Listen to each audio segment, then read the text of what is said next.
So Cheryl, really frightening scenes in Pennsylvania last night. And I think the question that was there then is still there. How was a shooter able to get a line of vision to Donald Trump? And based on your experience, how do you get to an answer on that?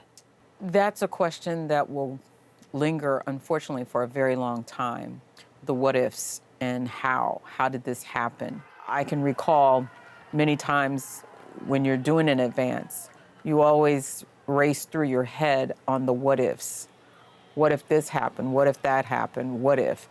And I'm sure, I have no doubt, that the agents, counter sniper guys, CAT guys, all of them are looking back and reassessing everything that they did to make sure that they did what was correct.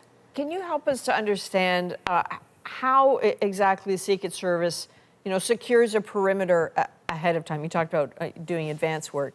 And why would a building, just a layperson question here, why would a building relatively close to the rally be considered outside the perimeter? There are certain protocols and practices that are put in place that we all know and we follow and we do. However, each venue, each site has its own unique challenges that you have to adjust and prepare for.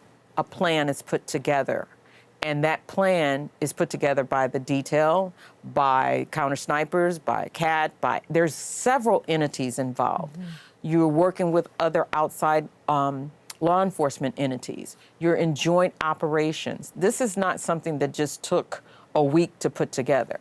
They've been planning these things for months. A New York Times photographer captured a stunning photo of the trajectory of the bullet going right past Donald Trump's head, millimeters from killing him. And I'm wondering, how sobering is this photo for Secret Service officers?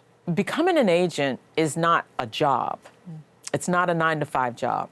It is a career, it is a life choice. Knowing the probability of what could happen and the possibility of what could happen lies heavily on each agent's mind. You are emotionally, mentally, and physically challenged every day when you come and work at a detail. But when you're working protection, whether it be the president, the vice president, foreign heads of other countries, there is a certain amount of stress. It's going to lay with them for a long time. That doesn't leave. I had a friend who was there doing Kennedy's assassination. It has never left him.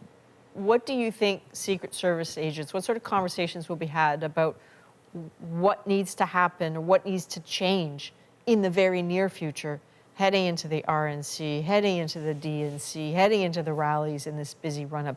Do you anticipate something will change? Once you're trained to think and respond the way a Secret Service agent does, it never leaves you. You do not do knee-jerk reactions. And that is something the agency is not going to do. They will question, they will what-if themselves to figure out what needs to be done if something is to be done. How that goes about, how any changes occur, that won't be something that's written on the front page of the newspaper. Indeed. Former Secret Service agent Cheryl Tyler. Thank you, Cheryl. Thank you.